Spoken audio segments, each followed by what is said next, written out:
Welcome back दोस्तों। आप देख रहे हैं टीचर्स स्टूडेंट हेल्पर। दोस्तों, शिक्षक और विद्यार्थियों की सहायता के लिए यह यूट्यूब चैनल बनाया गया है। दोस्तों, आज के इस वीडियो में हमने लिया है माध्यमिक शिक्षा मंडल मध्य प्रदेश के द्वारा आयोजित होने वाली वार्षिक परीक्षा 2021 के लिए विषय हिंदी के लिए कुछ महत्वपूर्ण एक शब्द के उत्तर लिए गए हैं। तो चलिए वीडियो शुरू करते हैं। दोस्तों, जैसा कि पहला प्रश्न आप अभी स्क्रीन पे देख पा रहे हैं, बिना विचारे कार्य करने से क्या होता है? तो बिना विचारे कार्य करने से पछतावा करना पड़ता है। फिर आता दूसरा प्रश्न, साधु से क्या नहीं पूछना चाहिए? तो साधु से उसकी जाति नहीं पूछना चाहिए। अगला प्रश्न आता है, गुण लाख रुपए में कब बिकता है? तो इसका उत्तर आ जाएगा जब गुण लाख रुपए में तब बिकता है जब उसका पारखी ग्राहक उसे मिल जाता है, तब गुण लाख रुपए में बिकता है। फिर चौथा प्रश्न आता है, पद में मीठे फल का आनंद लेने वाले व्यक्ति कौन होता है? तो पद पर जो मीठा फल प्राप्त होता है वह गूंगा व्यक्ति लेता है, क्योंकि वह बोल नहीं सकता, तो वह बहुत अच्छे से आनंद लेता है। जब पद में बहुत अच्छे अच्छे पदों को सुनता है वो, तब वह बहुत आनंद लेता है। पांचवा, अवगुणों पर ध्यान न देने के लिए सूरदास ने किससे प्रार्थना की है?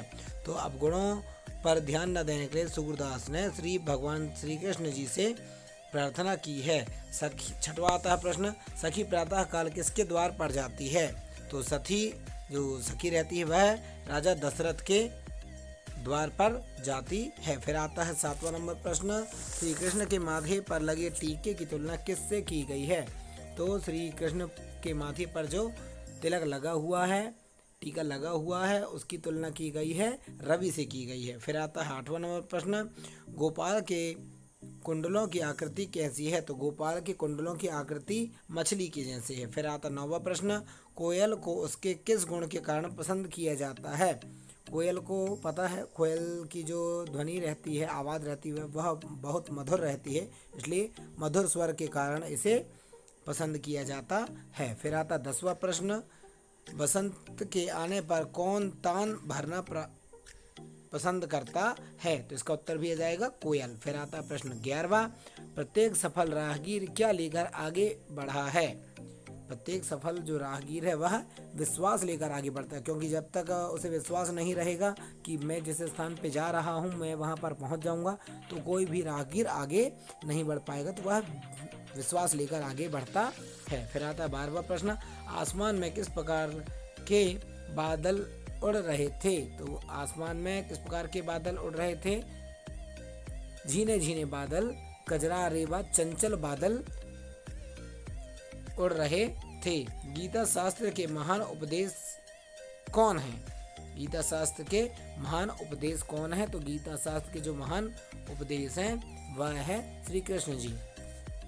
इसके बाद फिर आता 14 नंबर, ललित कलाओं का स्वभाव कैसा होता है? तो ललित कलाओं का जो स्वभाव रहता है वह फूल जैसा सहज रहता है, सरल रहता है। फिर आता प्रश्न नंबर 15, स्थित प्रज्ञता कैसे प्राप्त होती है? तो इसका उत्तर आ जाएगा, स्थित जो प्रज्ञता है वह इंद्रिय और मन विषयों से अनासक्त ही हो जाते हैं, तब स्थित प्रज्ञता प्राप्त होती है। फिर आता प्रश्न क्रमांक 16, सुजान सिंह कौन थे? तो सुजान सिंह देवगढ़ रियासत के दीवान थे।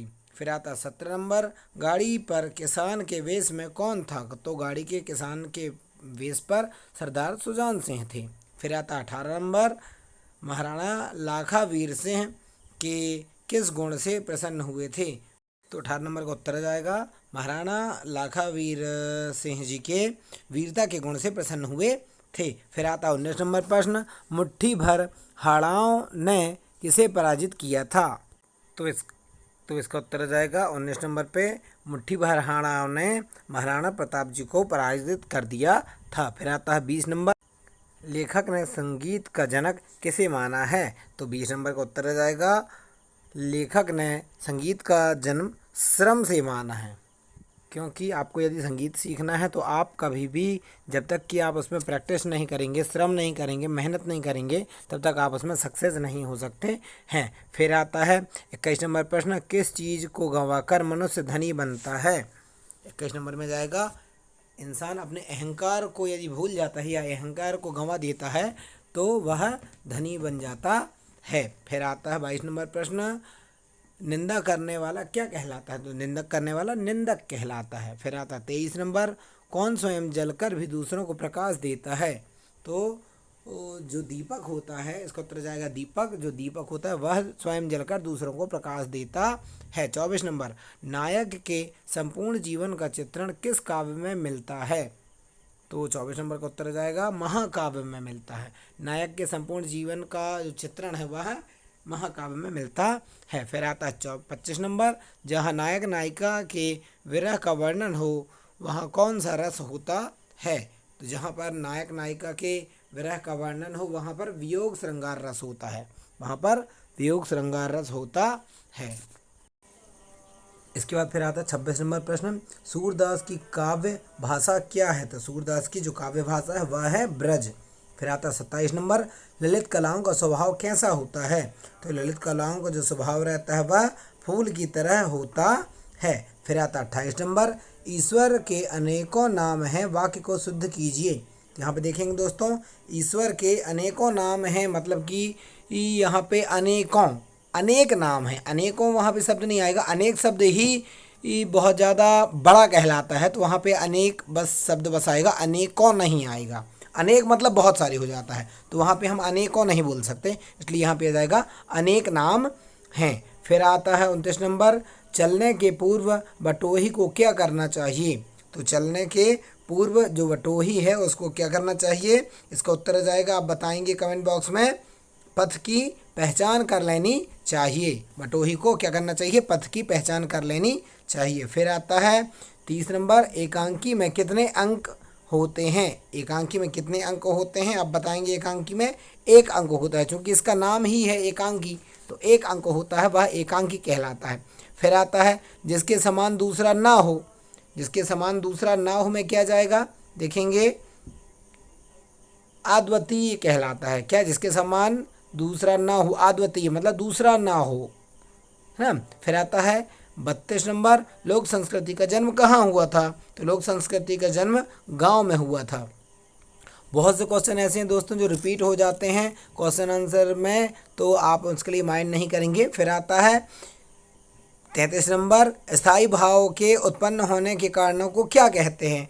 तो स्थायी भाव के उत्पन्न होने के जो कारण है उसको विभाव कहते हैं, है ना। उसके बाद फिर आता है 34 नंबर, जगन्नाथ की संधि विग्रह क्या होगा? तो जगन्नाथ को जो संधि विग्रह होगा वो होगा जगत धन नाथ। इसके बाद फिर 35 नंबर प्रश्न आता है, अमरकंटक शब्द संस्कृति के किस शब्द से बना है? तो 35 नंबर का उत्तर हो जाएगा, जो अमरकंटक शब्द है वह आम्रकूट शब्द से बना हुआ है। आम्रकूट शब्द से बना हुआ है अमरकंटक शब्द। फिर आता है विदेश जाने पर कौन साथ देता है? तो इसका उत्तर हो जाएगा, विदेश जाने पर विद्या साथ देती है। फिर आता है 37 नंबर, निंदा रस के लेखक कौन है? तो जो निंदा रस है उसके लेखक हैं हरिशंकर परसाई जी। फिर आता है 38 नंबर, ईद का चांद होने का क्या अर्थ होता है? तो ईद का चांद होने का अर्थ होता है बहुत दिनों के बाद दिखाई देना। फिर आता है 39 नंबर, रस के कितने अंग होते हैं? तो रस के कितने अंग होते हैं? 4 अंग होते हैं।